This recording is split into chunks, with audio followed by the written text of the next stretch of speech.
ডিব্ৰুগড় জিলা কাৰাটে সন্থাৰ নতুন সমিতি গঠন। চেনচেই নীৰেণ ফুকন সভাপতিৰূপে নিৰ্বাচিত। সাধাৰণ সম্পাদকৰ পদত অধিষ্ঠিত চেনচেই অঞ্জন চেতিয়া। উপস্থিত সদৌ অসম কাৰাটে সন্থাৰ সম্পাদক আদৰ্শ চৌধুৰী। বৃহস্পতিবাৰে ডিব্ৰুগড় জিলা ক্ৰীড়া সন্থাৰ কাৰ্যালয়ত ডিব্ৰুগড় জিলা কাৰাটে ডো সন্থাৰ অন্তিমখন সাধাৰণ সভা অনুষ্ঠিত হয়। সভাত জিলা কাৰাটে সন্থাৰ ৩ বছৰীয়া কাৰ্যকাল শেষ হোৱাত পুৰণা সমিতি ভংগ কৰি জিলা সন্থাটোৰ নতুন সমিতি গঠন কৰা হয়। এই সভাত সভাপতিত্ব কৰে জিলা কাৰাটে ডো সন্থাৰ সভাপতি ধৰ্মেন্দ্ৰ দুৱৰাই।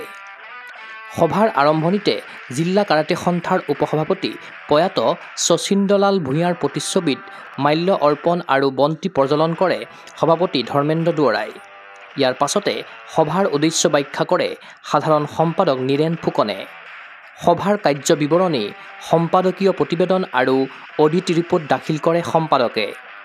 সভাই সৰ্বসন্মতিক্ৰমে উক্ত প্ৰতিবেদন গৃহীত কৰে।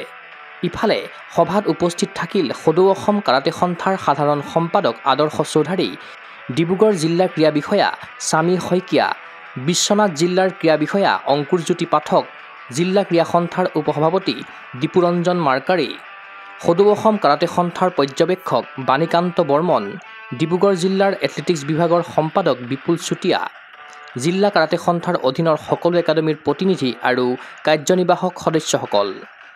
সদৌ অসম কাৰাটে সন্থাৰ সাধাৰণ সম্পাদকৰ ভাষণত ডিব্ৰুগড় জিলাই শ্ৰেষ্ঠ জিলাৰ সন্মান লাভ কৰিছে বুলি ঘোষণা কৰে।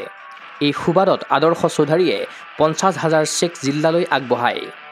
প্ৰথমে মই ডিব্ৰুগড় জিলাক ধন্যবাদ দিব বিচাৰোঁ আৰু আমি ইয়াতে আজি প্ৰথমেই ঘোষণা কৰি ল'ব বিচাৰোঁ যে আমাৰ শ্ৰেষ্ঠ জিলা ডিব্ৰুগড় ডিষ্ট্ৰিক্ট হয় আৰু তাৰ বাবে আমাৰ সভাপতি মহোদয়ে 50,000 টকাৰ এটা অনুদান আজি আমাক এখন চেক ইয়াতে দিবলৈ দি পঠাইছিল আৰু প্ৰথমে মই সেইটো দিয়ে মোৰ বক্তৃতা আৰম্ভ কৰিম। উল্লেখ্য যে সভাত সকলোৰে সৰ্বসন্মতিক্ৰমে চেনচেই নীৰেণ ফুকনক সভাপতি, চেনচেই অঞ্জন চেতিয়াক সাধাৰণ সম্পাদক আৰু নৱ কুমাৰ শৰ্মাক কোষাধ্যক্ষ হিচাপে লৈ এখনেই 29জনীয়া শক্তিশালী সমিতি গঠন কৰা হয়। ক্ৰীড়া অনুৰাগীৰ আশা নতুন সমিতিৰ নেতৃত্বত ডিব্ৰুগড় কাৰাটে ক্ষেত্ৰত সূচনা হওক নতুন দিগন্তৰ। নিউজ ডেস্ক ৰিপৰ্ট, গোগো স্পৰ্টছ এনি।